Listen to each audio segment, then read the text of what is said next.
Hello and welcome to IABM TV. Today I'm joined by Simon Frost, Head of Marketing and Business Development at AWS Elemental. Simon, welcome to IABM TV. Hi, thank you. So what are Amazon Web Services up to at IBC?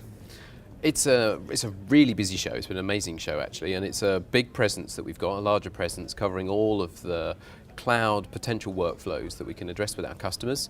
And you're seeing aspects from the former Elemental, AWS Elemental products and solutions, the ThinkBox rendering solutions that we've had as well, and then the wider AWS. And we also have 12 partners on our booth as well, really filling out the whole technology ecosystem of innovative solutions that are built on top of AWS Cloud, so that all of our customers can have choice with their migration of their workflows.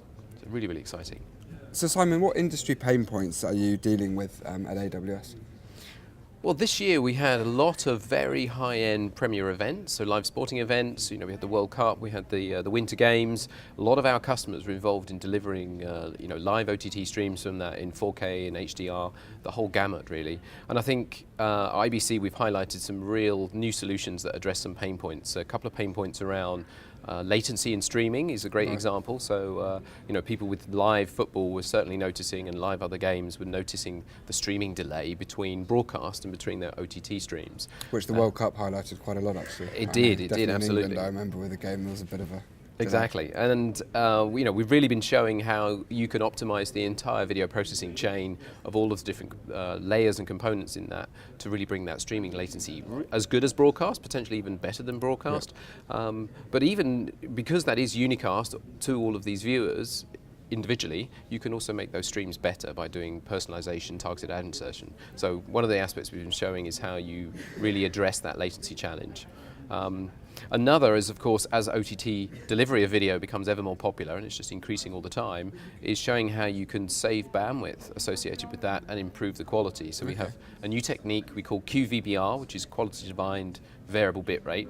And you're still keeping your adaptive bitrate ladder, so you still have all your profiles that you're doing for streaming, but now you're able to vary the bitrate for depending on the complexity of the scene, and that really helps save CDN costs and also save storage costs and boosts the quality in certain scenarios. So that's been really interesting at the show.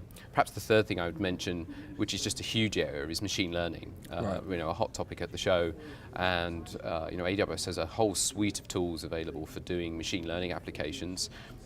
We did something recently with Sky News and the royal wedding coverage where they were creating an innovative new augmented experience, tagging and identifying the guests as they arrived and providing a bio basically. And in the video on demand version, you can actually look for your celebrity that you're interested in, click on the celebrity, and it will jump to the timeline and play from that point. So there's so many machine learning applications. Yeah, which is great, I suppose, because if you take the royal wedding as an example, there was a huge moment where they're just waiting for people to come into the church, and so there was quite a bit where I guess a lot of people may have left watching it, but by having this interactivity, it gives them something to do, if you like, whilst they're waiting for the main thing to start. It was really good, and I think it was really well received, and I know Sky News is looking at other potential applications for that as well. Okay, so that could be rolled out to other things like sporting events and things so like many that. ideas. I mean, red carpet award ceremonies, there's loads of examples where you could use that kind of automated identification and sort of tagging.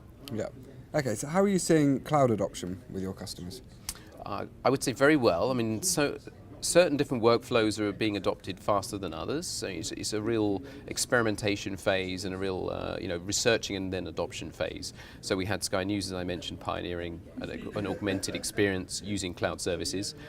We announced very recently that Kiva, a very well-known service provider in the UK, is launching virtualized services built on top of some of the media services that we have in AWS, so they're able to do their OTT delivery services and their VOD processing using some of the AWS Elemental media services. So Kiva was a great example.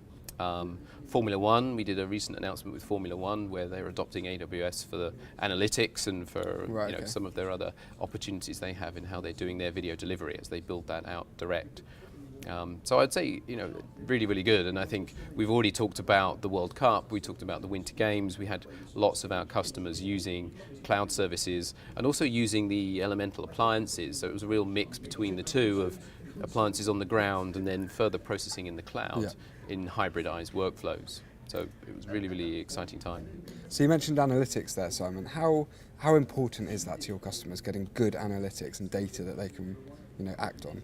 It's really, really huge. I mean, I think if you look at Channel 4 in the UK, for example, really got out ahead of that quite early in looking at the power of data. So harnessing data from their viewers, seeing how they were engaging with their content, with really an aim to do a better job of content recommendation and also personalization and advertising. So I think data for all broadcasters is a critical step moving forward, and we see that from OTT is so many customers are looking to build direct relationships with the end viewer, such as Formula One with doing OTT. They're all looking to engage directly with the viewer, learn more about their preferences, learn more about how they're consuming their content to make better programming decisions, but also to make that a more personalized experience. It's a big aspect. Okay, well Simon, thank you very much for joining us. Thank you. You can find out more about all of these products and services online.